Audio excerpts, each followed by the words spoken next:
Smart পৰ্টেলত কোন কলেজৰ এতিয়ালৈকে মেৰিট লিষ্ট প্ৰকাশ পাইছে তোমালোকে আজিৰ এই ভিডিঅ'ৰ পৰা জানিব পাৰিবা কোন কলেজৰ মেৰিট লিষ্ট প্ৰকাশ পাইছে। ইয়াতে কলেজৰ নামবিলাক তোমালোকে যিহেতু চাই থাকা আৰু তোমালোকে যদি চেনেলটোত নতুনকৈ আহিছে চেনেলটো ছাবস্ক্ৰাইব কৰি ল'বা। ইয়াতে প্ৰথমৰ পৰা মই সকলোখিনি ডিটেইল দেখুৱাই আছোঁ যে ইয়াতে কলেজৰ নামবিলাক আছে, লগতে সেই কলেজখন কোনখন ইউনিভাৰ্চিটিৰ আণ্ডাৰত আছে সেই ইউনিভাৰ্চিটিৰ নামো ইয়াতে দিয়া আছে। এতিয়া কথা হৈছে এই কলেজৰ আৰ্টছ আৰু ছায়েন্সৰ সকলোখিনিৰে ইয়াতে মেৰিট লিষ্ট তোমালোকে দেখিবলৈ পাবা।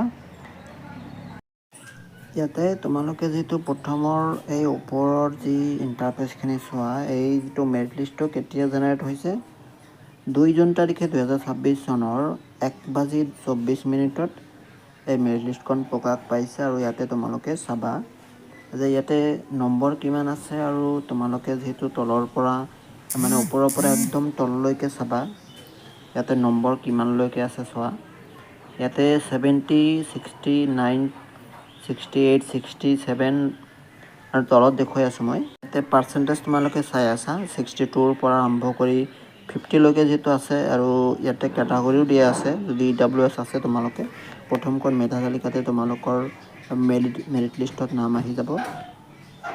ইয়াতে যদি নম্বৰ কম আছে আৰু তোমালোকৰ যদি কাষ্টৰ হয় EWS হওক বা বাকী আদাৰ কাষ্টৰ যদি হয় তোমালোকে, তেনেহ'লে প্ৰথম তালিকাতে তোমালোকৰ নামবিলাক প্ৰকাশ পাব। মুঠতে যদি তোমালোকে ছেকেণ্ড ডিভিজন পাইছা তেতিয়াহ'লে এই প্ৰথমখন তালিকাতে তোমালোকৰ নাম আহি যাব, আৰু যদি থাৰ্ড ডিভিজন পাইছা নম্বৰ যদি 40%ৰ তলত আছে তেতিয়াহ'লে তোমালোকে ছেকেণ্ড মেৰিট লিষ্টত নাম আহিব তোমালোকৰ।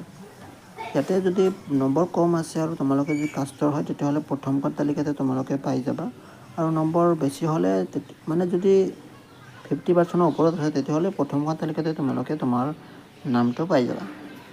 এতিয়া তোমালোকে চাই নিশ্চয়। বাকী যিবিলাক কলেজৰ এতিয়ালৈকে মেৰিট লিষ্ট প্ৰকাশ পোৱা নাই তেওঁলোকে আৰু কিছু সময় অপেক্ষা কৰক। তোমালোকে সকলোৱে নিজৰ কলেজৰ মেৰিট লিষ্ট চাব পাৰিবা। যিহেতু 2